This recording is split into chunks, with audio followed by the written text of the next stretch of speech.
back to On to Football and another Friday football tip video. This one is super important. This video, of course you probably read it in the title, is how to become a starter. So you can use this for just about any sport, but this one is in particular to football, specialized for all you football players out there that are not starters. So parents, if your kid's not a starter, definitely show this video to them. If you're a player and you're not a starter, you need to watch this video. If you are a starter, this video is actually not for you. You can definitely watch it if you want.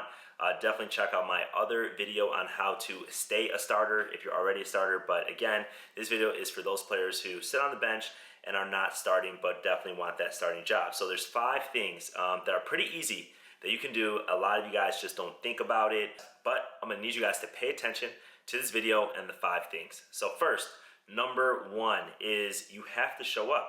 And by that I mean never, ever miss practice or games. There's a lot of family things that go on, but if you want to become a starter, you have to be there. You have to make it a priority. You have to show up.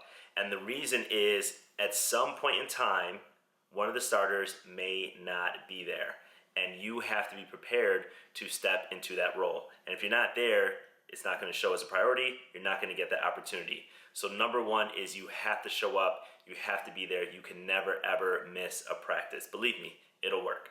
Number 2, talk to your coaches.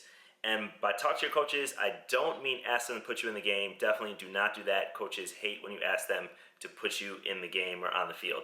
What you need to do is ask them what you need to do to get on the field. What it is that you need to do to get better.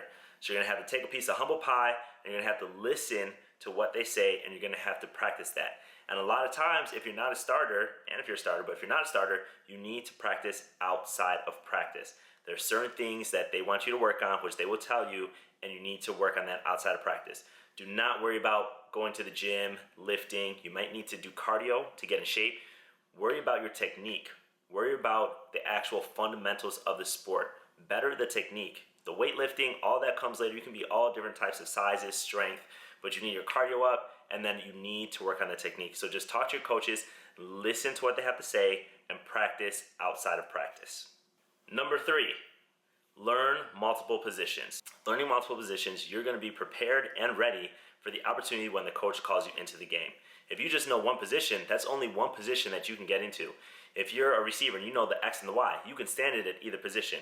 If you're a DB and you know both corner and safety, you're gonna be able to stand in and fill in as a sub for one of those plays when a starter isn't there. Special teams is another huge opportunity. If you're not a starter, don't be afraid of special teams. Special teams is actually where you get to show the coaches in the game what you can do, whether it's in the game, in practice, showing your talent and skill and your passion and determination there, and that you can be a role player, will allow you to step into a starter role.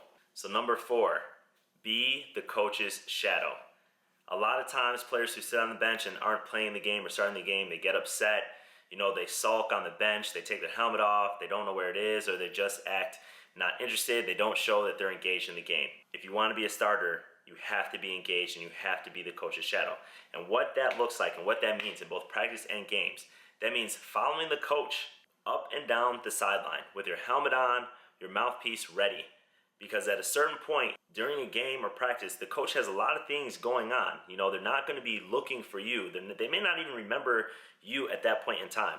And they're not going to search for you. What they're going to do is they're going to look to their left, they're going to look to their right, and they're going to look for a player who can come into the game when they need it right at that moment. By you following the coach, he or she is going to turn and look and see you and put you on the field. So I need you to follow the coach, have your gear ready, have it on, look engaged, and you need to be vocal. You need to be cheering on your teammates. Subconsciously, the coach is going to be able to hear your voice. They need to hear you so that when they turn around, they know that you're standing right there. Again, do not ask the coach to put you in the game. If the coach says, hey, I need a corner, I need a receiver, that is the time where you need to be loud and you need to speak up. I'm here, I'm ready. I'm here, I'm ready. That's what you need to say to the coaches.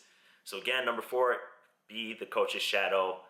Be engaged, cheer on your teammates, and be vocal. Now the 5th and final thing that you can do to be a starter is probably the most important one. And this is to ball out when you have the opportunity. Someone has said that success comes at the point where preparation meets opportunity. What you can do for yourself is you can be prepared. That's training outside of practice. That's talking to your coaches. That's being available, attending practice. Those are the other 4 things that I talked about in this video. Sometimes you only get one shot in a season, and it's your time to take that one opportunity, be prepared, and show the coaches what you can do. So at that one time, you have to ball out. You may know Tom Brady.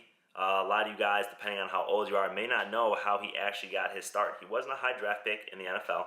Some of you guys probably know that. Drew Bledsoe was actually the quarterback of the Patriots. He got hurt. Tom Brady stepped in and balled out. They traded Bledsoe, and the rest is history.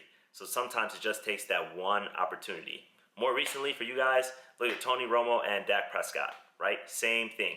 Tony Romo got hurt, just takes that one opportunity. So if you want to be a starter, you need to be prepared and you need to ball out when given the opportunity. So that's it. Those are the 5 easy things that you can do to be a starter.